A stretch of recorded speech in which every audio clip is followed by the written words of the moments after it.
നിങ്ങളുടെ ജോലിയിൽ നിങ്ങൾ അത്രയ്ക്കും എക്സ്പേർട്ടാണെന്നൊന്ന് വിചാരിക്കാം.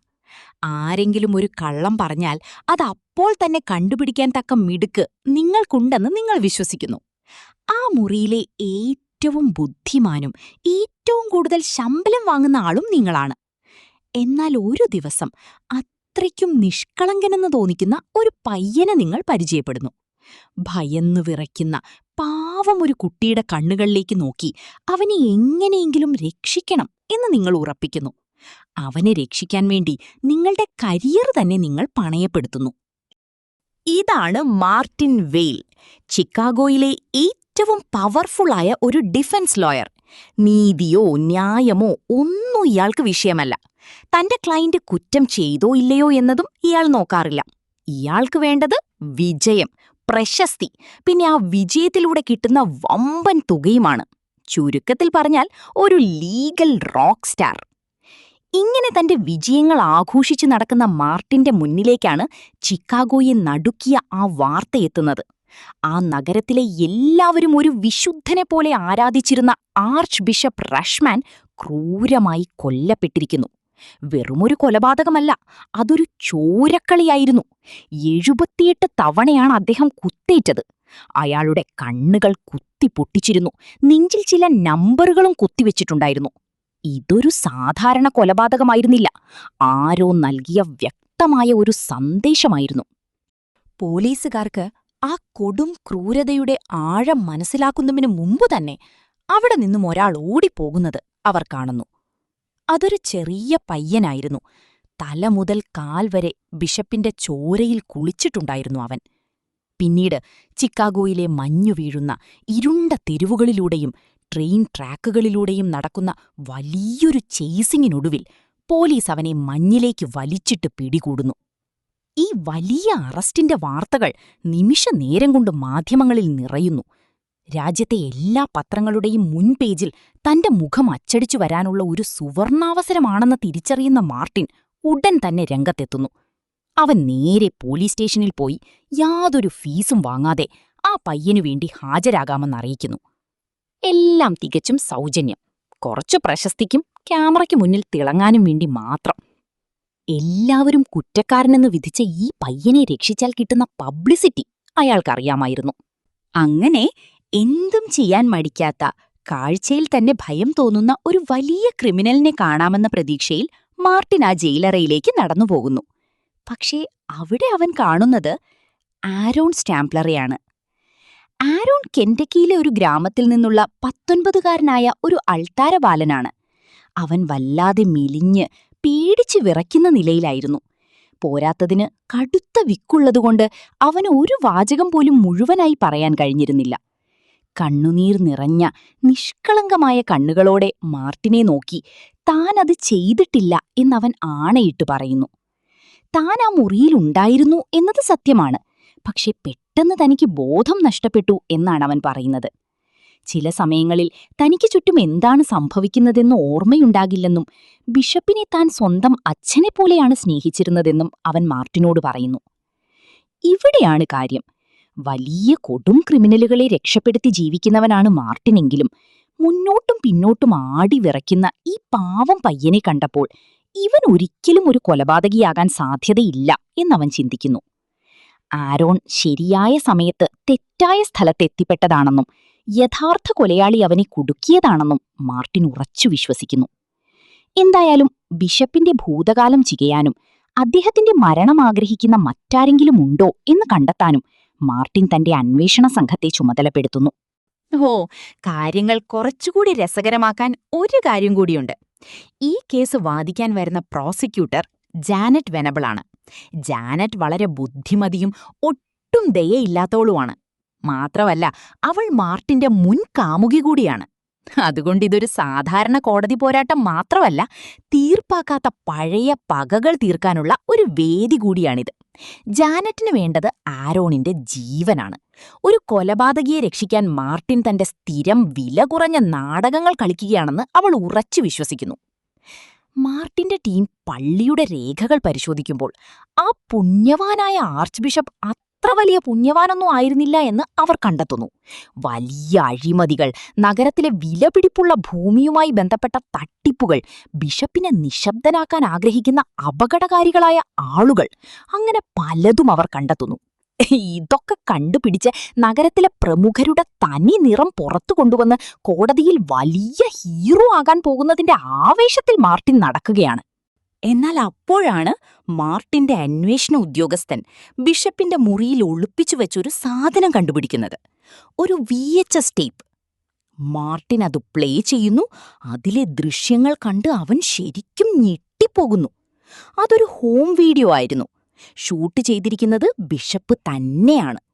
അതിൽ ആരോണും മറ്റൊരൾത്താര ബാലനും ഒരു പെൺകുട്ടിയുമുണ്ടായിരുന്നു. ബിഷപ്പ് അവരോട് വളരെ മോശമായി പെരുമാറുന്നതും അവരെ ക്രൂരമായി ഉപദ്രവിക്കുന്നതും അതിൽ വ്യക്തമായിരുന്നു.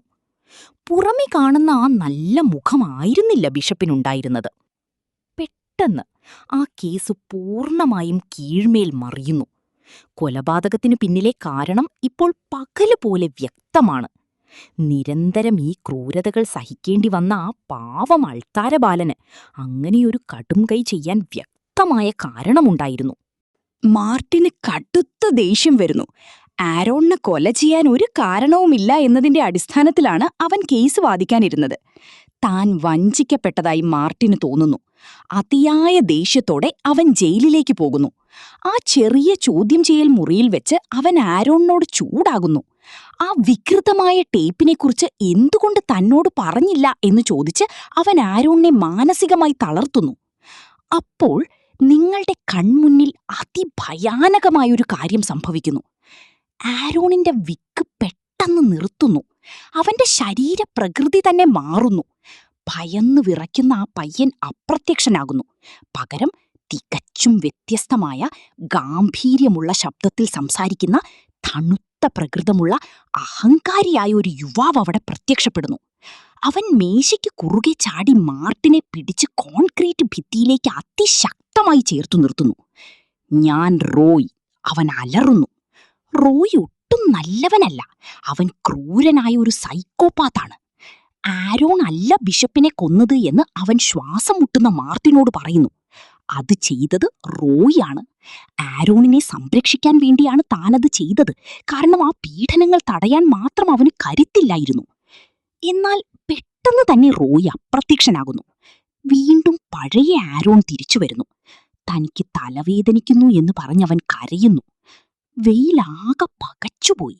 ആരോണിന് മൾട്ടിപ്പിൾ പേഴ്സണാലിറ്റി ഡിസോർഡർ ആണെന്ന് അയാൾ തിരിച്ചറിയുന്നു. ഈ നിമിഷം ശരിക്ക് നിങ്ങളുടെ കിളി പോയിട്ടുണ്ടാകും. ആരോണിന് ഡിസോസിയേറ്റീവ് ഐഡന്റിറ്റി ഡിസോർഡർ അഥവാ മൾട്ടിപ്പിൾ പേഴ്സണാലിറ്റിയാണുള്ളത്. ക്രൂരമായ ലൈംഗിക പീഡനം അവന്റെ മനസ്സിനെ രണ്ടായി പകുത്തു. വേദനകൾ സഹിക്കുന്ന നിഷ്കളങ്കനും ഭയസ്ഥനുമായ ആരോണാണ് ഒരു വശത്ത്. എന്നാൽ തിരിച്ചടിക്കാനും ക്രൂരതകൾ ചെയ്യാനും മടിയില്ലാത്ത റോയാണ് മറുവശത്ത്. ഇവിടെയാണ് മാർട്ടിന്റെ കാര്യങ്ങൾ ആകെ കുഴപ്പത്തിലാകുന്നത്. അവനിപ്പോൾ പൂർണ്ണമായ സത്യമറിയാം. തന്റെ കക്ഷിയുടെ കൈകളാണ് കൊലപാതകം ചെയ്തത്. എന്നാൽ നിയമപരമായി അവന് ഭ്രാന്താണ്. റോയ് അവന്റെ ശരീരത്തിന്റെ നിയന്ത്രണം ഏറ്റെടുത്തതുകൊണ്ട് താൻ എന്താണ് ചെയ്യുന്നതെന്ന് ആരോണിനറിയില്ലായിരുന്നു. എന്നാൽ അവന്റെ മുന്നിൽ വലിയ ഒരു നിയമക്കുരുക്കുണ്ടായിരുന്നു. വിചാരണ പകുതി പിന്നിട്ട് കഴിഞ്ഞു. മാർട്ടിൻ ആദ്യം കോടതിയിൽ പറഞ്ഞത് തന്റെ കക്ഷി കുറ്റക്കാരനല്ല എന്നാണ്. ഇല്ലിനോയിസ് സംസ്ഥാനത്തെ നിയമപ്രകാരം വിചാരണയുടെ നടുവിൽ വെച്ച് മാനസിക നില തെറ്റിയതുകൊണ്ട് കുറ്റക്കാരനല്ല എന്ന് പെട്ടെന്ന് മാറ്റിപ്പയാൻ കഴിയില്ല. ജഡ്ജി അത് ഉടൻ തന്നെ തള്ളിക്കളയുകയും മാർട്ടിന് മുന്നറിയിപ്പ് നൽകുകയും ചെയ്യുന്നു. മാർട്ടിൻ ഇപ്പോൾ ഈ ഇരട്ട വ്യക്തിത്വത്തെക്കുറിച്ച് പറഞ്ഞാൽ ജഡ്ജി അത് തള്ളിക്കളയുകയും അവനെതിരെ കോടതിയലക്ഷ്യത്തിന് കേസെടുക്കുകയും ചെയ്യും. അവൻ ഒന്നും ചെയ്തില്ലെങ്കിൽ ആരോണിന് വധശിക്ഷ ലഭിക്കും. മാർട്ടിൻ പൂർണ്ണമായും കുടുങ്ങി. അവന്റെ കൈകളിൽ സത്യമുണ്ട്. പക്ഷേ അത് ജൂറിയെ ബോധ്യപ്പെടുത്താൻ നിയമപരമായി ഒരു വഴിയുമില്ല. ഇനി മാർട്ടിന് മുന്നിൽ ഒരു വഴിയേ ഉള്ളൂ. കോടതിയിൽ ആരോണിനുള്ളിലെ റോയിയെ എല്ലാവർക്കും കാണിച്ചു കൊടുക്കണം. ക്രോസ് എക്സാമിനേഷൻ സമയത്ത് ജാനറ്റ് ആരോണിനെ വല്ലാതെ ചോദ്യം ചെയ്യുന്നു. അവനെ ഒരു കൊലയാളിയെന്നും കള്ളനെന്നും വിളിക്കുന്നു. ആരോൺ ആകെ തകർന്നിരിക്കുകയാണ്. പക്ഷെ പെട്ടെന്ന് ആ മുറിയിലെ അന്തരീക്ഷം മാറി. അപ്പോഴാണത് സംഭവിക്കുന്നത്. ആരോൺ തന്റെ മുഖം കൈകളിൽ ഒളിപ്പിക്കുന്നു. അവൻ പതുക്കെ തലയുയർത്തി നോക്കുമ്പോൾ അത് റോയിയായിരുന്നു. കണിശക്കാരിയായ ജഡ്ജിയുടെയും കണ്ണും മിഴിച്ചിരിക്കുന്ന ജൂറിയുടെയും ഞെട്ടിത്തരിച്ചിരിക്കുന്ന കോടതിയുടെയും മുന്നിൽ അവൻ നിൽക്കുന്നു. റോയി ഒന്ന് ചിരിക്കുന്നു. അവൻ ജാനറ്റിനെ പരസ്യമായി കളിയാക്കാനും ചിരിക്കാനും തുടങ്ങുന്നു. അവൾ അവനെ വീണ്ടും ദേഷ്യം പിടിപ്പിക്കുമ്പോൾ റോയിയുടെ നിയന്ത്രണം നഷ്ടപ്പെടുന്നു. ഒരു കാട്ടുമൃഗത്തെപ്പോലെ അവൻ ആ സാക്ഷിക്കൂട്ടിൽ നിന്നും കുതിച്ചു ചാടി ജാനറ്റിനെ അതിക്രൂരമായി ആക്രമിക്കുന്നു. അവളെ തറയിലേക്ക് വലിച്ചെറിഞ്ഞ് സ്വന്തം കൈകൾ കൊണ്ട് അവളുടെ കഴുത്ത് ഞെരിക്കുന്നു. ആയുധധാരികളായ ഒരുപാട് പോലീസുകാർ ഓടിയെത്തിയാണ് അവനെ അവളിൽ നിന്നും പിടിച്ചുമാറ്റി ആ കോടതി മുറിയിൽ നിന്നും വലിച്ചിഴച്ചു കൊണ്ടുപോകുന്നത്. അവിടെ ആകെ വലിയൊരു ബഹളമായിരുന്നു. എന്നാൽ പ്രതിഭാഗമിരിക്കുന്നിടത്ത് നിശബ്ദനായിരിക്കുന്ന മാർട്ടിനെ സംബന്ധിച്ചിടത്തോളം അതൊരു ഭയപ്പെടുത്തുന്ന അതിഗംഭീരമായ വിജയമായിരുന്നു. ഈ മാനസിക തകർച്ച നേരിട്ട് കണ്ട ജഡ്ജി വല്ലാതെ ഭയന്നുപോയിരുന്നു. അവർ ജൂറിയെ ഉടനടി പിരിച്ചുവിടുന്നു. മാനസിക നില തെറ്റിയതുകൊണ്ട് ആരോൺ കുറ്റക്കാരനല്ല എന്ന് കോടതി വിധിക്കുന്നു. വധശിക്ഷയിൽ നിന്നും ഒഴിവാക്കപ്പെട്ട് ആവശ്യമായ ചികിത്സ നൽകുന്നതിനായി അവനെ ഒരു സുരക്ഷിതമായ മാനസികാരോഗ്യ കേന്ദ്രത്തിലേക്ക് അയക്കാൻ തീരുമാനിക്കുന്നു. മാർട്ടിൻ ശരിക്കും അത് സാധിച്ചെടുത്തു. അവൻ ആ പയ്യനെ രക്ഷിച്ചു. കർശനമായ നിയമവ്യവസ്ഥയെ തോൽപ്പിച്ചു. ഒപ്പം താൻ നിൽക്കുന്നിടത്തെ ഏറ്റവും ബുദ്ധിമാനായ വ്യക്തി താനാണെന്ന് അവൻ നഗരത്തിനു മുന്നിൽ വീണ്ടും തെളിയിച്ചു. വിചാരണ ഔദ്യോഗികമായി അവസാനിക്കുന്നു. ആശുപത്രിയിലേക്ക് കൊണ്ടുപോകുന്നതിനു മുമ്പ് ആരോണിനോട് അവസാനമായി യാത്ര പറയാൻ മാർട്ടിൻ കോടതിയുടെ താഴെയുള്ള നിശബ്ദമായ ജയിലറയിലേക്ക് നടന്നുപോകുന്നു. ആരോൺ ഇപ്പോൾ പഴയതുപോലെ പാവം പയ്യനാണ്. വിക്കിയാണ് സംസാരിക്കുന്നത്. തന്റെ ജീവൻ രക്ഷിച്ചതിന് അവന്റെ കണ്ണുകളിൽ നിന്നും കണ്ണുനീരൊഴുകുന്നുണ്ടായിരുന്നു. അവൻ മാർട്ടിനോട് ഒരുപാട് നന്ദി പറയുന്നു. തന്റെ പ്രവൃത്തിയിൽ അഭിമാനം തോന്നി മാർട്ടിൻ ഒന്നു പുഞ്ചിരിക്കുന്നു. അവൻ ചെയ്തത് ശരിയാണെന്ന് അവന് തോന്നി.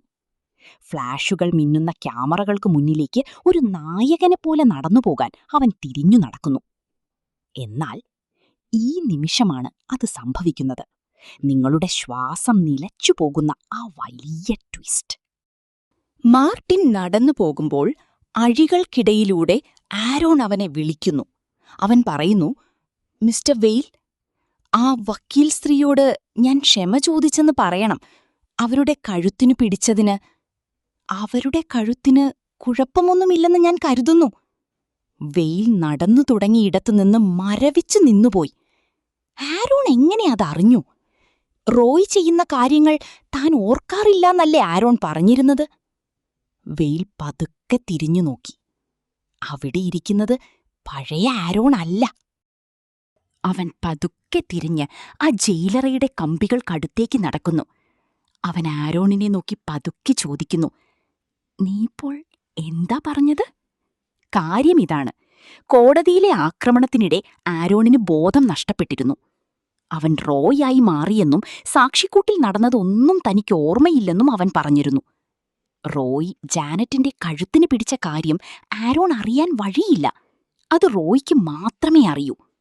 പിന്നെ അതറിയാവുന്നത് മാർട്ടിനും ആ മുറിയിൽ ബോധത്തോടെ ഉണ്ടായിരുന്നവർക്കും മാത്രമാണ്. ആരോൺ മാർട്ടിനെ നോക്കുന്നു. ആ കണ്ണുകളിലെ നിഷ്കളങ്കതയും കണ്ണുനീരും ഇപ്പോൾ പൂർണ്ണമായും മാഞ്ഞുപോയി.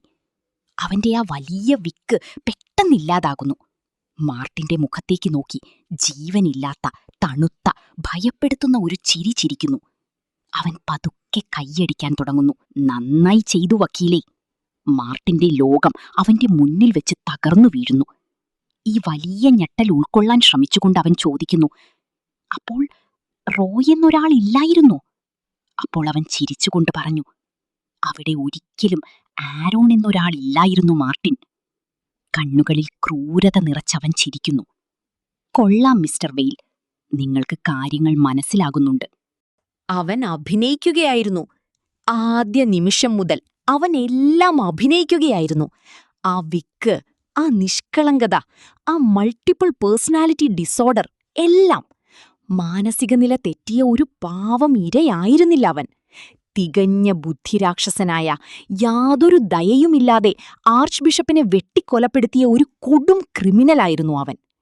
ചിക്കാഗോയിലെ ഏറ്റവും ബുദ്ധിമാനും അഹങ്കാരിയുമായ വക്കീലിനെ കരുവാക്കി അവൻ ജയിലിൽ നിന്നും പുറത്തു കടക്കാനുള്ള വഴി കണ്ടെത്തി. മാർട്ടിന്റെ അഹങ്കാരത്തെ അവനെതിരെ തന്നെ ഉപയോഗിച്ചു. മാർട്ടിൻ എപ്പോഴും പ്രശസ്തി ആഗ്രഹിക്കുന്നവനാണെന്നും അവസാനം അവൻ തന്നെ സാക്ഷിക്കൂട്ടിൽ കയറ്റുമെന്നും അവൻ അറിയാമായിരുന്നു. അവൻ തന്റെ വേഷം അതിഗംഭീരമായി അഭിനയിച്ചു തീർത്തു. മാർട്ടിൻ ഒരു വാക്കുപോലും പറയുന്നില്ല. സ്വന്തം പരാജയം കണ്ട് അവൻ തളർന്നുപോകുന്നു. അവൻ തിരിഞ്ഞു പതുക്കെ നടന്നുപോകുന്നു. ഉള്ളകം തകർന്ന് അവൻ ആ കോടതിയുടെ പടവുകൾ ഇറങ്ങുന്നു. അവന്റെ ആ വലിയ വിജയത്തെക്കുറിച്ച് ചോദിച്ചറിയാൻ കാത്തുനിൽക്കുന്ന മാധ്യമപ്രവർത്തകർ അവനു നേരെ മൈക്കുകൾ നീട്ടുന്നു.